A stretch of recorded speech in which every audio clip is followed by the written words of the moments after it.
السلام علیکم ناظرین، جب اللہ تبارک تعالیٰ کسی بندے کو مشکل ترین وقت سے نکال کر عروج پر لانا چاہتا ہے، اور جب بندے کو اللہ تعالیٰ مشکل حالات سے نکالتا ہے، اس میں کچھ ایسی نشانیاں اور علامتیں ہیں کہ جب ان چیزوں پر ڈٹ کر عمل کرتا رہے گا اور ان پر جمع رہے گا تو یقیناً اللہ تعالیٰ اس بندے کو مشکل وقت سے نکال کر عروج پر لا دے گا۔ کیا ہیں وہ علامتیں اور نشانیاں کہ جو بندے کو مشکل وقت میں بھی کرتے رہنا چاہیے؟ آج کی اس ویڈیو میں ہم جانیں گے انشاءاللہ۔ بسم اللہ الرحمن الرحیم۔ دیکھیے، دو صورتیں ہیں مشکل حالات کے آنے کی۔ پہلی یہ کہ انسان سے بعض مرتبہ کچھ خطائیں اور کچھ غلطیاں ایسی ہو جاتی ہیں کہ جس کی بنیاد پر اس بندے کو ان گناہوں کی سزا ملتی ہے کہ جس کو انسان یہ سمجھتا ہے کہ یہ میرے لیے مشکل حالات ہیں۔ اور دوسری صورت یہ ہے کہ بندہ تو بڑا نیک ہے، نمازوں کا پابند ہے، ذکر و اذکار کا بھی پابند ہے اور اللہ تعالیٰ کے حکموں پر عمل کرنے کی مکمل کوشش کرتا ہے، لیکن اس پر مشکل حالات بننے ہوئے ہیں تو یہ سزا نہیں ہے بلکہ اللہ کی طرف سے ایک آزمائش اور امتحان ہے۔ اور جو بندہ اللہ تعالیٰ کے آزمائش میں آتا ہے اور آزمائش میں آنے کے بعد جب بندہ اللہ کی ذات پر اور اللہ کی قدرت پر اور اللہ کی طرف سے ملنے والے انعامات پر یقین رکھتا ہے تو یقیناً اللہ تبارک تعالیٰ اسے عنقریب ایک بہت بڑی نعمت سے نوازے گا۔ قرآن کریم میں اللہ تعالیٰ نے ارشاد فرمایا، مشکل کے ساتھ آسانی ہے، تو یقین رکھنا اس کی کہی ہوئی ہر بات میں حکمت ہوتی ہے، لیکن ہم نہیں سمجھتے، اور اللہ تعالیٰ سب کچھ جاننے والا بڑا حکمت والا ہے۔ اور کبھی تو ایسا ہوتا ہے کہ انسانی زندگی میں ایک مرتبہ اتنے خطرناک حالات آتے ہیں کہ اس چیز کا کبھی اس نے اندازہ نہیں کیا ہوتا اور کبھی اس نے ایسے حالات کا سوچا بھی نہیں ہوتا، لیکن اس پر ایسے حالات آتے ہیں تاکہ اللہ تعالیٰ اپنے بندوں کے ایمان کو ٹٹول لے اور ان کے ایمان کو دیکھے، یہ میری آزمائش پر مکمل طور پر صبر کرتا ہے یا صبر نہیں کرتا، یا مکمل طور پر اس کا میرے اوپر ایمان ہے یا نہیں، کہ یہ بندہ کہ جس کو میں نے آزمائش میں مبتلا کیا، جس کو میں نے حالات میں گھیر لیا ہے، تو کیا یہ مجھ سے مانگتا ہے یا نہیں مانگتا، مشکل حالات کے دور ہونے کے لیے مجھ سے دعائیں کرتا ہے یا نہیں کرتا۔ تو اللہ تبارک تعالیٰ یہ ساری چیزوں میں، مصیبتوں میں، آزمائش میں، مشکل حالات میں ڈال کر بندے کو آزماتا ہے۔ تو اس موقع پر ہمیں کیا کرنا ہے؟ پہلے تو یہ سمجھنا ہے کہ مشکل میں بکھرتا نہیں نکھرتا ہے، اور اس موقع پر سب سے پہلی چیز صبر، تو صبر کریں اور اللہ پر بھروسہ رکھیں۔ آپ کی آنسوں سے بیگی ہوئی کوئی بھی رات اور تکلیف میں گزرا ہوا کوئی بھی دن کبھی رہگا نہیں جاتا، کیونکہ زندگی کا ہر آسان اور تکلیف دہ لمحہ اللہ پاک کے کسی عظیم منصوبے کا حصہ ہوتا ہے، جو کبھی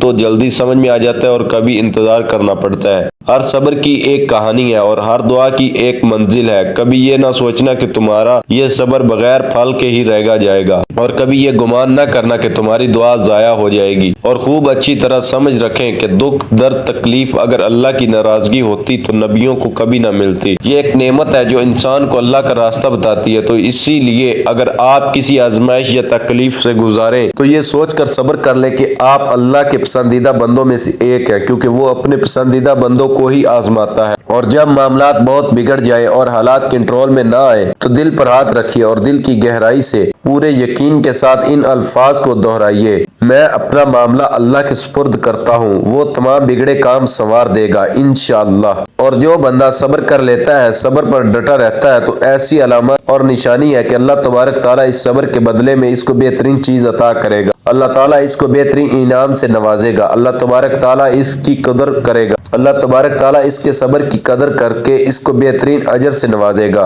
دوسری چیز کہ جب بندہ مشکل حالات سے گزرتا ہے یا مصیبتوں میں گر جاتا ہے، پھر اسے کوئی ذریعہ یا اسباب بھی نظر نہیں آ رہا ہوتا، تو اس وقت کیا کرتا ہے کہ اللہ سے تعلق کو مضبوط نہیں کرتا، کہ نہ نماز سے قریب ہے، نہ ذکر و اذکار سے قریب ہے، بلکہ نماز سے بھی دور ہو گیا اور ذکر و اذکار سے بھی دور ہوتا چلا گیا۔ اور پھر اس کے دماغ میں یہ بات آتی ہے کہ جب میں ان حالات سے نمٹ جاؤں گا اور جب یہ مشکل ترین وقت مجھ سے گزر جائے گا اور میں اپنی کوششوں سے، اپنی محنت سے، اپنے دماغ سے یہ ساری چیزیں اور سارے حالات کو بدل دوں گا، تو پھر میں اللہ کی طرف آ جاؤں گا، پھر میں نمازیں پڑھوں گا، پھر میں ذکر و اذکار میں لگ جاؤں گا اور تسبیحات لے کر بیٹھ جاؤں گا۔ میرے عزیزو، یہ ہماری سوچ بالکل غلط ہے۔ مشکل وقت ہے اور مشکل ترین وقت میں اللہ سے مانگنا گویا کہ یہ مشکل حالات کو ختم کرنے کا ایک بہترین ذریعہ ہے۔ مشکل ترین وقت میں اللہ کے ذکر کو نہ چھوڑنا اور اللہ کے ذکر کو کرتے رہنا اور اللہ کو یاد کرتے رہنا کہ ہمارے لیے مشکل وقت میں اللہ ہمارے ساتھ ہوتا ہے، اور جب زبان و دل ذکر الہی سے تر ہو اور دل اللہ پر بھروسہ کر لے تو زندگی کی سختیاں انہیں نقصان نہیں پہنچا سکتی،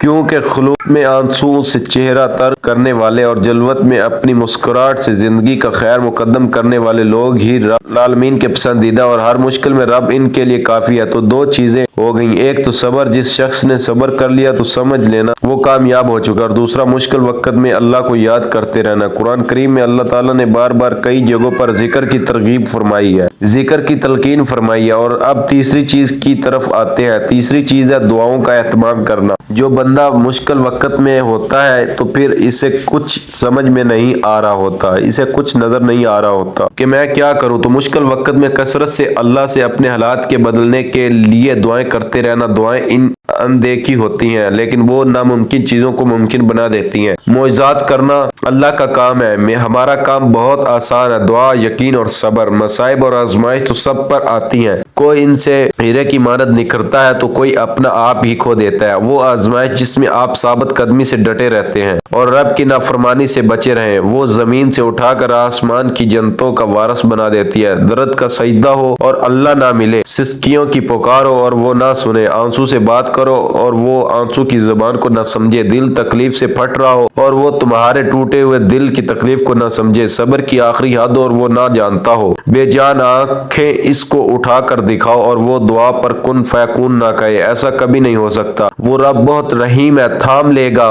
پکار کر تو دیکھو، اور جب تم مانگو تو یہ مانگو کہ دو وہ ان چیزوں میں تمہارے صبر کا امتحان نہ لے جن سے تم بے حد محبت کرتے ہو۔ اللہ دیکھتا ہے جب تم نم آنکھیں لیے آسمان کی جانب دیکھتے ہو، اللہ دیکھتا ہے جب تم دعا کے لیے ہاتھ اٹھا کر خاموش ہو جاتے ہو، اور ہر پریشانی سے اللہ کو اندازہ ہے۔ جب تم صبر کرتے کرتے تھک جاتے ہو، اللہ کو ہر اس لمحے کی خبر ہے جب تم بے بس ہو کر خاموش ہو جاتے ہو۔ یقین رکھو، صبر رکھو، امید رکھنے والوں کو اللہ کبھی نا امید نہیں ہونے دیتا۔ جانتے ہو تم خاص کیوں ہو؟ کیونکہ تم ہر بار صبر کر لیتے ہو، تم شکوہ نہیں کرتے، تم خود کو بدل رہے ہو، تمہاری تنہائی میں رب سے باتیں ہوتی ہے، تم نے مقصد حیات کو جاننا شروع کر دیا ہے، تمہاری امید اللہ سے ہے ان حالات میں جب کچھ بھی تمہارے حق میں نظر نہیں آتا، کیونکہ تمہیں اللہ نے چن لیا ہے اور جن کو وہ چن لیتا ہے ان کو خاص کر دیتا ہے۔ اور آخر میں جاتے جاتے میرے ساتھ اس دعا پر آمین کہیے، نہ جانے کس کی آمین پر اللہ کن کہہ دے۔ یا اللہ، ہم آپ سے اپنے صغیرہ کبیرہ گناہ اور فرمانیوں کی معافی مانگتے ہیں،